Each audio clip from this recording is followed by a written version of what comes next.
कोशिशें करने से कामयाबी मिलती है, मेहनत करने से तरक्की मिलती है, ईमानदारी से धन की कमी नहीं रहती, बड़ों के आशीर्वाद से दीर्घायु रहती है। तो अगर हम ये 4 चीजों का अपने जीवन में पालन करते हैं, अपने संस्कारों को निभाते हैं, तो हमारे जीवन में कभी भी किसी चीज की कमी नहीं रहती है। देखिए, हम मूर्ति की पूजा करते हैं और हम उनसे आस्था रखते हैं कि ये हमें आशीर्वाद देंगी। आप देखिए कि जब हम अपने बड़ों की सेवा करते हैं, उनका आदर करते हैं, सम्मान करते हैं, तो वो सजीव होते हैं। इसलिए और हमारे तरक्की के रास्ते उनकी हम सेवा करते हैं, उनका आशीर्वाद लेते हैं और उनके चरण स्पर्श करते हैं सुबह उठकर।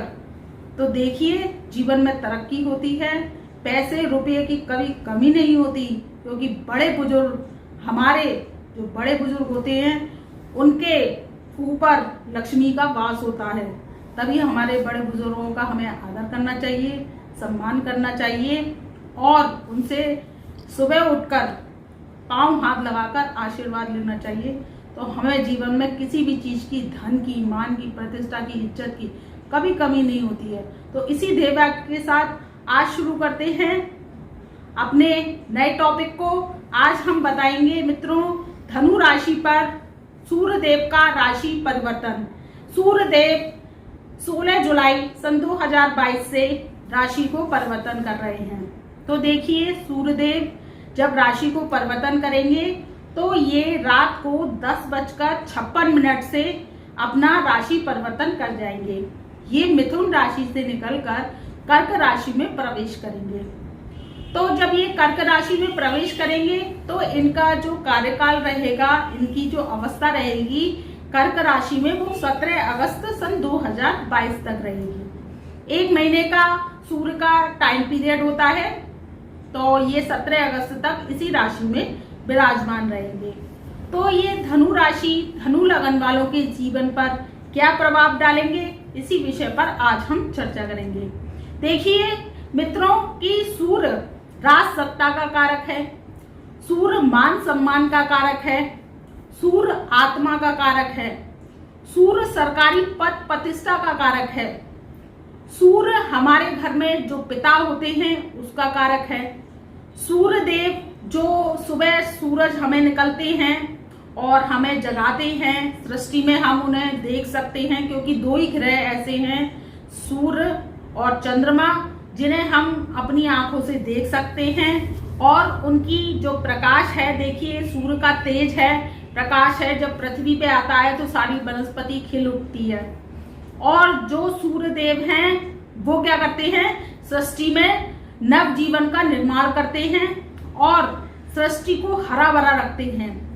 अब बात करते हैं चंद्रदेव की। चंद्रदेव भी हमें रोज आकाश में दिखाई देते हैं, उनके हम दर्शन कर सकते हैं।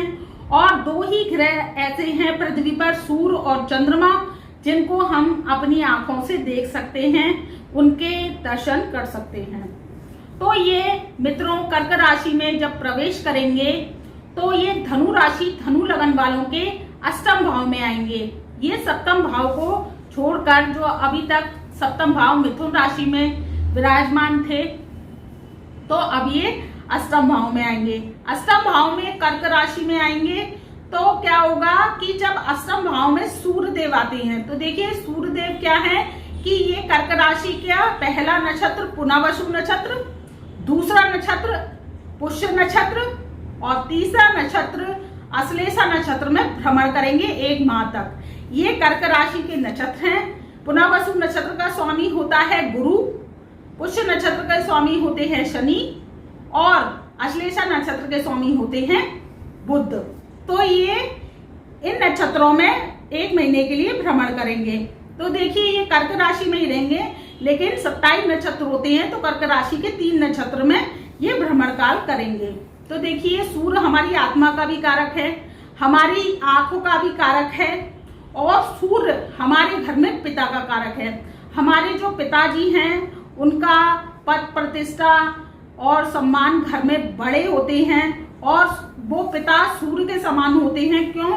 क्योंकि वो घर का संचालन करते हैं, घर की रोजी रोटी चलाते हैं, घर की व्यवस्था करना, जो घर की जो व्यवस्थाएं हैं जैसे कि धन से संबंधित, आप अगर जैसे बाल्यावस्था में है तो पढ़ाई से संबंधित, शिक्षा से संबंधित या आपके विवाह से संबंधित सारी जिम्मेदारी हमारी पिता को होती है। जैसे सृष्टि की सारी जिम्मेदारी सूर्य देव को दी गई है, वैसे हमारे घर में पिताजी को हमारी सारी जिम्मेदारी दी गई है। अब देखिए पापा होते हैं तो पापा का क्या होता है कि पापा बैठे हैं कर लेंगे, कोई चिंता नहीं होती है।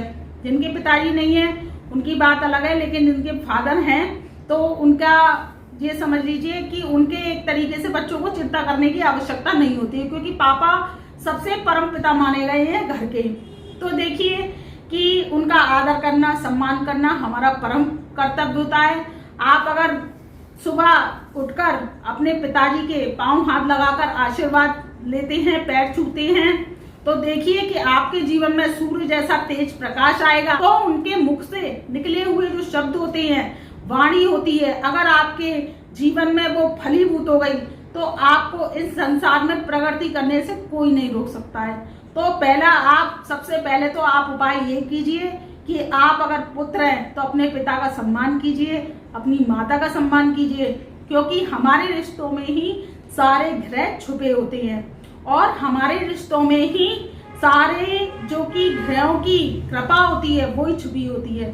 देखिए कि सूर्य जो होते हैं वो पिता हो गए, चंद्र हमारी माता है, जो चंद्र का रूप है वो हमारी माता है, जो हमारी बहन है वो बुध का रूप होती है, जो हमारे भाई हैं वो मंगल का रूप होते हैं, जो हमारे चाचा हैं, चाची हैं, वो हमारे शनि का रूप होते हैं। तो देखिए और ताऊ होते हैं वो रिश्तों में हमारे शनि का रूप माने जाते हैं, जो हमारे मामा हैं वो भी चंद्रमा को रिप्रेजेंट करते हैं। तो देखिए ये सारे रिश्तों में हमारे जो ग्रह हैं वो छुपे होते हैं। इन्हीं रिश्तों से अगर हम अपने ग्रहों को ठीक करें, उनसे प्यार पूर्ण व्यवहार रखें और अपनी जो कि मनोवृत्ति है उनके प्रति विनम्र रखें, लड़ाई झगड़े की स्थिति ना बनने दें, तो आपके ग्रह सारे इस पृथ्वी पे सही हो जाएंगे। आपको तरक्की करने से कोई नहीं रोक सकता है। तो देखिए कि जब ये कर्क राशि में प्रवेश करेंगे तो धनु राशि, धनु लगन वालों के अष्टम भाव में आएंगे। वैसे तो सूर्य को और शनि को अष्टम भाव में दोष नहीं लगता है, क्योंकि ये मलकियत अगर लाल किताब के अनुसार देखी जाए तो शनि मंगल की होती है। और वैसे अगर हम देखें तो ये वैसे माने तो कर्क राशि है, तो चंद्रमा की राशि में जब सूर्य जाएंगे तो आप देखिएगा कि मानसून का आगाज होने लगता है, क्योंकि आपका गोला जब पानी में गया तो भुजा, क्योंकि वो बुझ जाता है, तो देखिए आप बारिश होने लगती है, मानसून का आगाज होने लगता है और क्या कहते हैं जो कि मानसून का महीना है वो शुरू हो जाता है। तो ये हर साल होता है, क्योंकि सूर्य देव अपना राशि परिवर्तन एक माह के अंदर कर लेते हैं। तो ये जब अष्टम भाव में जाएंगे तो क्या होगा धनु राशि, धनु लगन वालों के लिए कि ये थोड़ा सा आपके लिए नेगेटिव साइन देंगे। नेगेटिव साइन कैसे देंगे कि सबसे पहली बात तो ये अष्टम भाव में जा रहे हैं और फिर कर्क राशि है, तो थोड़ा सा आप देखिए कि अष्टम भाव किसका होता है कि अष्टम भाव हमारे स्वास्थ्य का होता है, आयु का होता है, हमारे गुण रहस्यों का होता है, हमारे गुण विज्ञान का होता है। धरती के नीचे जो खजाना छुपा होता है, गुण रहस्य होते हैं या वनस्पति होती है, खनिज होती है या क्या कहते हैं हीरा वगैरह निकलता है, तो और जो गड़ा धन मिलता है वो हमें अष्टम भाव से ही मिलता है। क्यों? क्योंकि अष्टम भाव धरती के नीचे पाताल का भी माना जाता है और हमारी आयु का माना जाता है। तो जब सूर्य देव इस राशि में प्रवेश करेंगे तो धनु राशि, धनु लगन वालों के जो पिता हैं उनके स्वास्थ्य पर प्रभाव आ सकता है, उनका स्वास्थ्य खराब हो सकता है। और जो धनु राशि, धनु लगन वाले हैं उनके हृदय जो कि हार्ट से संबंधित प्रॉब्लम उनको हो सकती है, क्योंकि ये अष्टम भाव में आएंगे और ये अपनी समसप्तक दृष्टि से द्वितीय स्थान को देखेंगे। तो देखिए वहां पर 12 जुलाई सन 2022 से शनिदेव वक्री हो चुकी हैं, तो वो क्या कर रहे हैं कि वो कुंभ राशि से निकलकर मकर राशि में प्रवेश कर गए हैं। तो आप देखिए कि सूर्य और शनि की समसप्तक दृष्टि पड़ेगी, क्योंकि आप देखिए सूर्य देव की एक ही दृष्टि होती है समसप्तक, और ये एक ही राशि के स्वामी होते हैं, क्योंकि सूर्य को ग्रहों में राजा का दर्जा प्राप्त है। तो जब सूर्य और शनि पिता और पुत्र की दृष्टि संबंध बनेगा तो ये दोष उत्पन्न करता है, महादोष उत्पन्न करता है। कैसे उत्पन्न करता है कि जब दृष्टि संबंध बनता है तो एक ग्रह जो है वो क्रूरतावादी ज्यादा हो जाता है और एक ग्रह क्रूरतावादी कम हो जाता है। तो पिता पुत्र की कभी नहीं बनती है। जब ये समसप्तक दृष्टि से देखेंगे तो दूसरे घर में शनिदेव विराजमान है, तो आपके जो धन है, जो रखा हुआ आपने जोड़ा हुआ धन है, उसके अकस्मात खर्च होने के योग बन रहे हैं। योग कैसे बन रहे हैं? या तो स्वास्थ्य खराब हो जाएगा, या आपके कोई ऐसा काम पड़ेगा जिसका रखा रखाया धन आपको खर्च करना पड़ेगा। आपका मन नहीं है तो भी करना पड़ेगा। क्यों? क्योंकि ये दृष्टि संबंध जब बनाते हैं और ये दूसरे घर को देख रहे हैं और सूर्यदेव अष्टम भाव में बैठेंगे तो क्या करेंगे कि ये धन की हानि करवाएंगे। तो आप धनु राशि धनु लगन वाले हैं तो आपके लिए ये नेगेटिव साइन कहा जा सकता है। और आपके पिताजी का स्वास्थ्य खराब हो सकता है, उनको हार्ट संबंधी प्रॉब्लम हो सकती है। और जो अगर आप हैं तो आपके लिए क्या है कि आपको जो पुराने रोग हैं जैसे पाइल्स का रोग है, या आपको हृदय संबंधी रोग है, या आपके जो नसों से संबंधित विकार है या आंखों से संबंधित विकार है वो आपके आ सकता है। तो ये एक माह अगर आप सावधानी से निकालते हैं तो आपके लिए कुछ बचाव के कार्य बनेंगे। अब देखिए बचाव के कार्य कैसे बनेंगे कि ये तो हो गया समसप्तक दृष्टि से देख रहे हैं, आपकी वाणी को ये कठोर बनाएंगे। तो वाद विवाद की स्थिति से बचें और किसी से तूल का मतूल ना बनने दें, लड़ाई झगड़े की स्थिति ना बनने दें। अगर आप धनु राशि धनु लगन वाले हैं तो आप थोड़ा सा संभल कर चलें 16 जुलाई से 17 अगस्त 2022 तक। क्यों? क्योंकि ये वाणी को कठोर बनाएंगे और वाणी के द्वारा वाद विवाद की स्थिति बनाएंगे। आपके कुटुंब में भी वाद विवाद की स्थिति हो सकती है। क्यों? क्योंकि ये समसप्तक दृष्टि से दूसरे स्थान को देखेंगे। दूसरा स्थान हमारी वाणी का, हमारे धन का, हमारे कुटुंब का और हमारे जो कि परिवारजन होते हैं उनके पूरे परिवार का होता है। तो देखिए ये जब देखेंगे तो कुटुंब में आपके लड़ाई झगड़े तनातनी का माहौल बनाएंगे। और दूसरा भाव हमारे ससुराल का घर भी होता है, तो इसमें जब समसप्तक दृष्टि से ये आपस में देखेंगे सूर्य और शनि, तो क्या होगा कि ये ससुराल वालों से भी आपके मतभेद करा सकते हैं, आपके कुटुंब में लड़ाई झगड़े तनातनी का माहौल करा सकते हैं। तो इससे स्थिति से बचें और इस टाइम पीरियड को आप चुपचाप निकालें। देखिए अब जब जैसे घर में लड़ाई होती है या बाहर लड़ाई होती है या वाद विवाद की स्थिति होती है, तो देखिए कि थोड़ा सा हम पोजीशन को संभाल लेते हैं, हम चुप बैठ जाते हैं या हम बातचीत करना कम कर देते हैं उस टाइम पीरियड के अनुसार। तो क्या होता है जैसे आज है वो बात कल नहीं होती है, कल है वो परसों नहीं होती है, तो वो क्या होती है कि टलती चली जाती है, तो झगड़े की स्थिति खत्म होती जाती है। तो अगर आप 1 महीना शांति से निकालते हैं तो आपके लिए ये वाद विवाद की स्थिति नहीं बनेगी।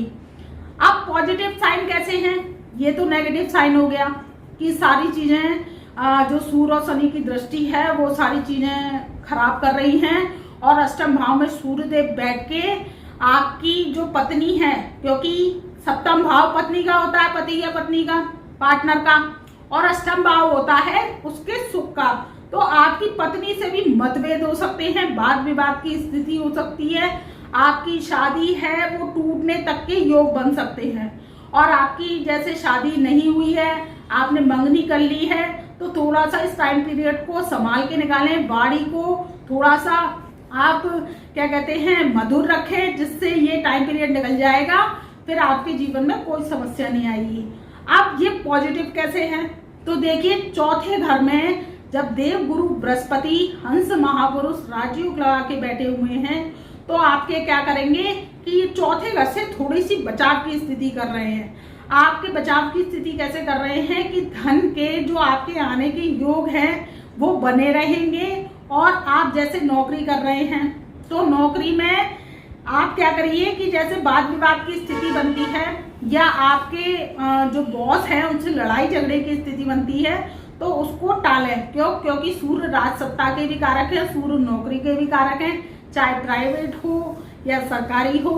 तो इस वाद विवाद की स्थिति को आप निकालते हैं, चुपचाप कार्य करते हैं, अपना कार्य पे ध्यान देते हैं, किसी की बातों को अनसुनी करते हैं, तो आपकी ये टाइम पीरियड निकल जाएगा। फिर आपको कोई घबराने की जरूरत नहीं है।